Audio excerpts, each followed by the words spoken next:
If you appreciate our content, please click the thumbs up button and subscribe to our channel.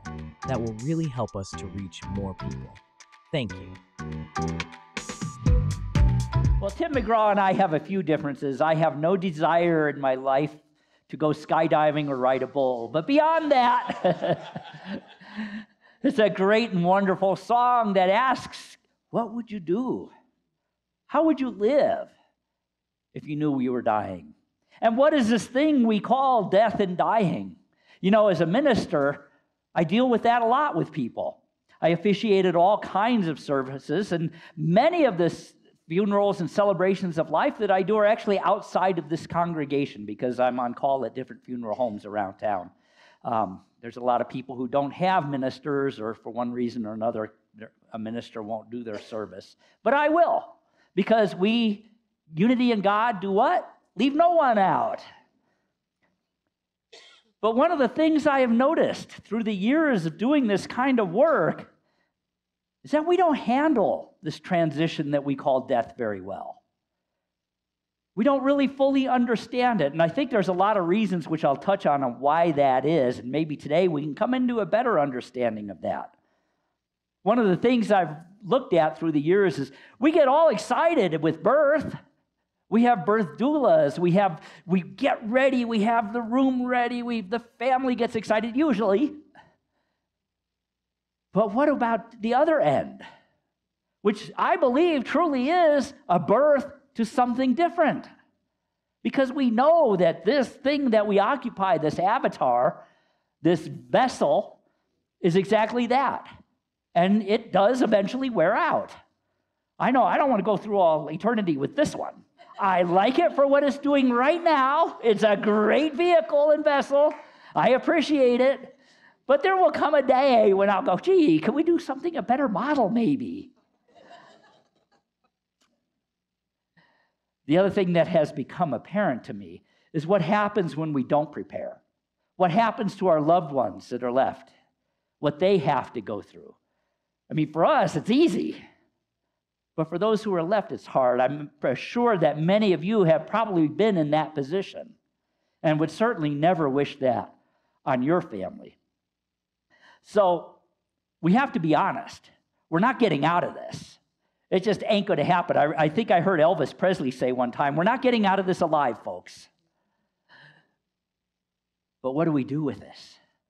What do we do with this? How do we make this transition with grace and ease, and maybe even with a sense of expectation and with preparedness?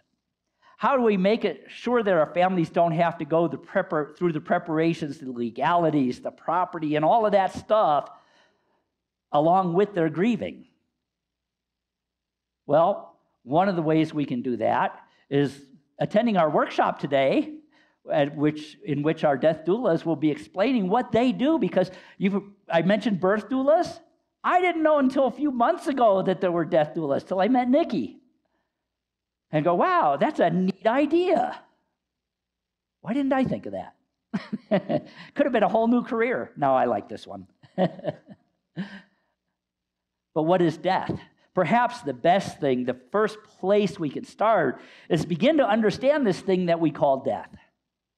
And what happens after we leave this earthly vessel? Well, the good news and the bad news is unity has no set dogma on this.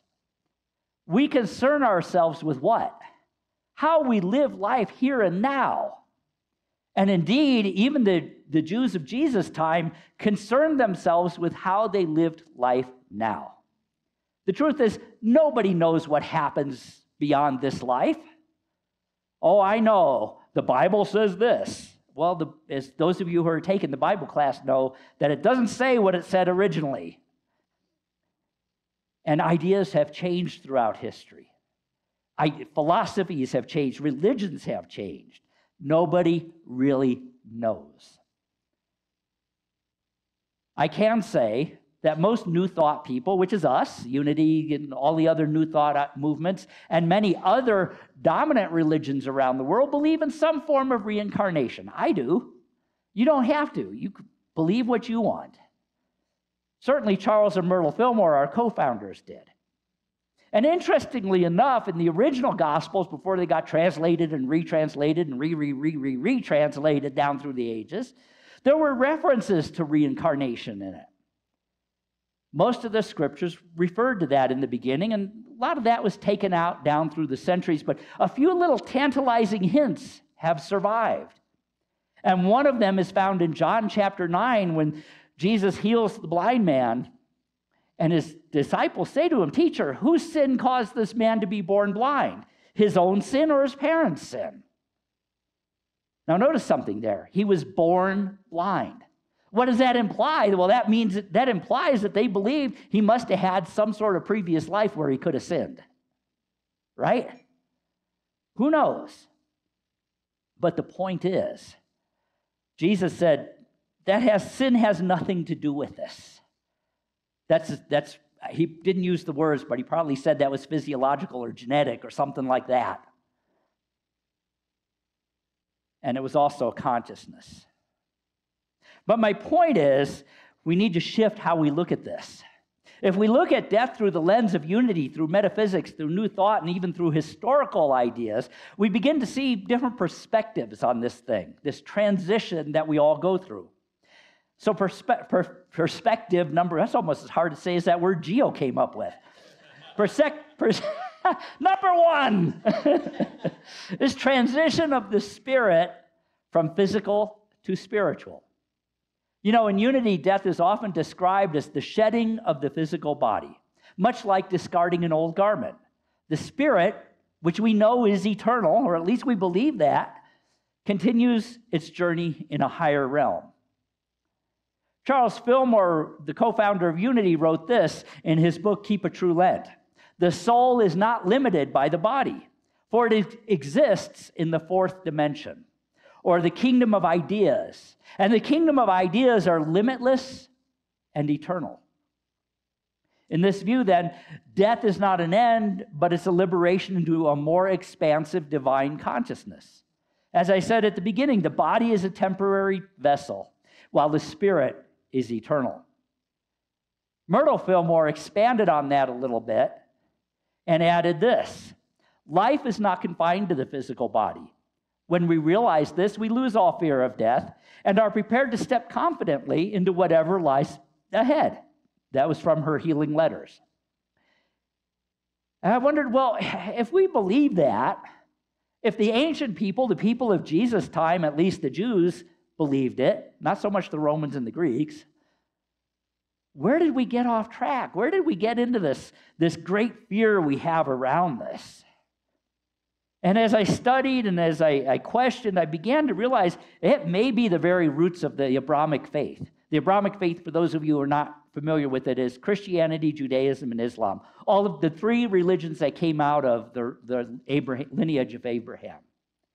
And they all incorporated a Greek idea of a heaven and a hell. A place where you go if you're good, if you're perfect, if you accept Jesus as your Lord and Savior. That would come later in history. Things like that. Or the other place, where it's hot. Depending on what culture you're from. For Norwegian people, it was frozen. For Polynesian people, it was water. For desert people, it was hot. But there's no basis for that in true Western scripture. Believe it or not, about the 7th century, there wasn't a pervasive idea in early Christianity about that. They simply did not put the emphasis on the afterlife. And so they didn't fear it. And of course, I believe a lot of that grew out of the need to control the masses in empires and kingdoms and things like that, and using religion as the tool to do that. But when we can begin to stress the essence of the idea that we are limitless beings, that our path is ever upward, ever more glorious, ever more expressive, we can begin to change our consciousness around it. And we begin to see it's a beautiful transition into a new expression of life.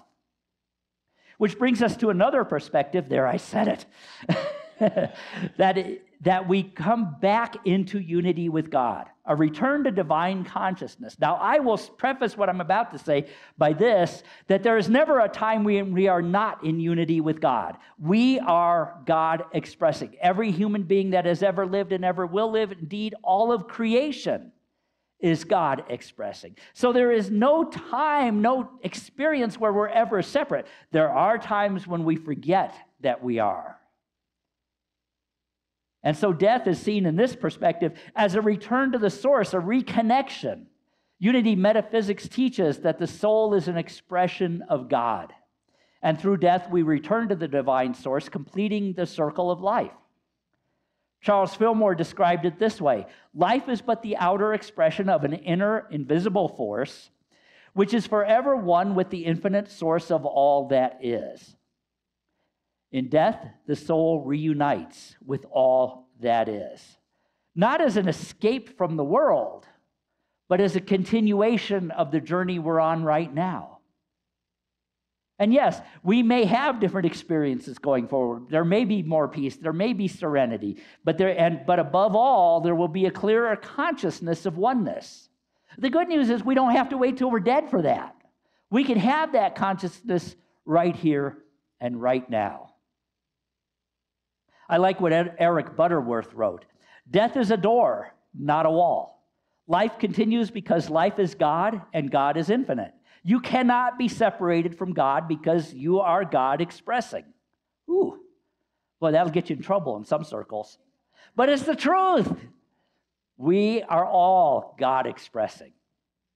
And that metaphor of death as a door rather than a wall emphasizes that idea that death is merely a passage to a spiritual realm where a connection is more fully realized than it is now. Which brings us to the next perspective. Life is eternal, and death is but a transformative experience in life. I love what I heard a Unity minister say one time. It's a graduation to the next realm. It means you have accomplished everything you came here right now to accomplish. It's like graduating high school without the prom. But I think there's a homecoming. Unity teaches that life is eternal, and thus death is but a transformative experience within life, just as birth is, just as graduation is, just as getting married is. It's not an end, it's simply a change of form. To quote Charles Fillmore again, he said, man is, I'm quoting like he said it 100 years ago, folks. Man is an eternal being, a son of the infinite. He cannot die, for he is life itself, the immortal expression of the living God. We are all of us, man and woman, child and adult, immortal expressions of a living God.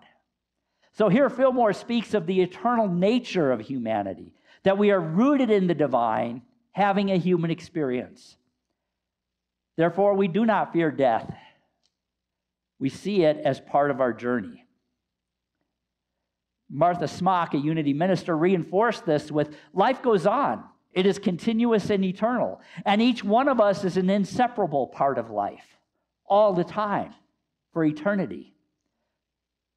So again, it is a shift. It is not an end. It's not even a beginning. It's a shift in the moment. It's a shift in experiences. Our true nature is spiritual. And there's also a healing perspective in this. Because we see it as a part of the natural rhythm of life, we see it that is part of the transformation of the physical. It's a transformative and healing force. Ella Pomeroy wrote, there is no death, only change of form. And in that change, we move closer to the realization of our divine spirit. She assures us that death is part of the soul's progression towards its highest spiritual expression. And when we recognize that this is all one big experience, part of one cycle, we release fear and embrace it. It's a part of our spiritual growth. It's a shedding of the outer cell, and the passing away of the body, the soul moves forward, free from limitation. more fully able to expand into its full potential, in the words of Eric Butterworth. So it's a letting go and an embracing of something greater. So that's great for us, but what about when we do make that transition? What about those who are left behind? We've all been there. We've all lost loved ones, parents, family, whatever, jobs even, relationships, homes. We've all had those times of transition, those times of grief. And you're probably sitting there, well, Gordon, that's all well and good what you're saying, but I am not going to rejoice when a loved one dies. Of course not. You know, one of the things we forget sometimes in unity, we get into this consciousness of, I am a spiritual being. Everything is wonderful. We forget that we are also human beings. You know, we say we're spiritual beings having a human experience.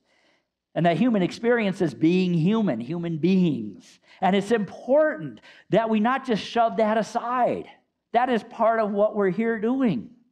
So inasmuch as we can know truth intellectually or even spiritually, it would be unnatural for us not to grieve when we have a loss.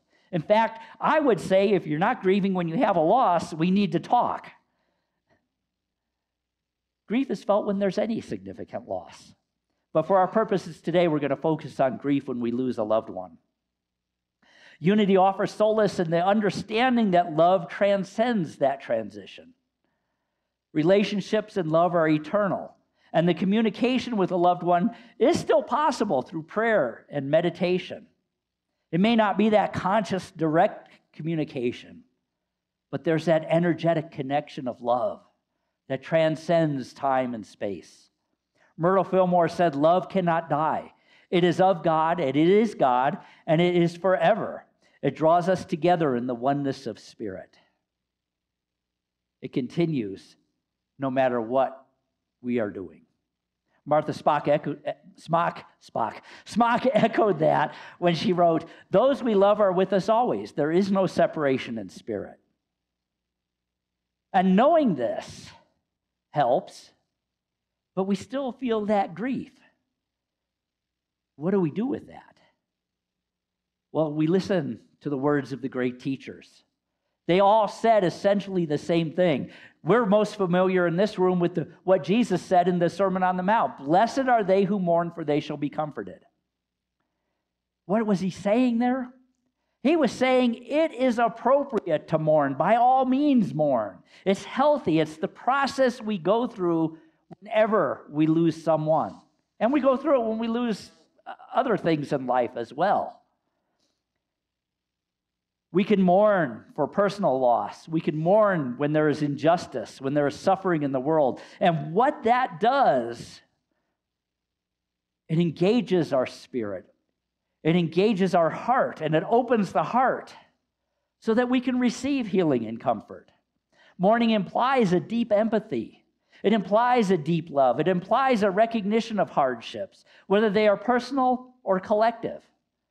And in these moments of vulnerability, we are most receptive to God's presence, to God's grace, and to God's peace. The comfort that is promised is not only or merely a relief from pain, but a deep spiritual solace that comes from knowing that God is present even in our moments of suffering. We could say, and it would be entirely true, that mourning leads to transformation. It allows us to have emotional release. It allows us to grow spiritually. And it nurtures compassion. And through this process, the mourner becomes more aligned with divine love and the awareness of the eternal nature of life. And that transcends suffering. The beatitude that Jesus shared with us reflects a broader principle of spiritual evolution, that moments of sorrow can lead to profound healing, can lead to deeper connection, and greater understanding of life's deeper truths. In the song that Bill sang, the Tim McGraw song, there are the lines that, I don't remember the exact words, Bill, but it was like, I'm speaking in a new way, I'm speaking deeper, I'm speaking with more love, I'm being a new person. And that was when faced with his own potential transition. So it brings us to a greater understanding of life and the deeper truths. Death is not an end. It's a transition into a higher expression of spiritual life. I really think it's healthy that we have holidays like Dias de la Muerta, where we recognize the gifts of the ancestors upon whose shoulders we stand. You know, most human beings only know their ancestors back 2, maybe 3 generations. It's very rare to ever know any ancestors beyond that. We can know of them, but we don't know who they were. We don't know their struggles. We don't know their dreams, their hopes, their triumphs, but it's all contained in our evolutionary DNA. We stand on the shoulders of everyone who went before us. We are the culmination of all of those who have gone before.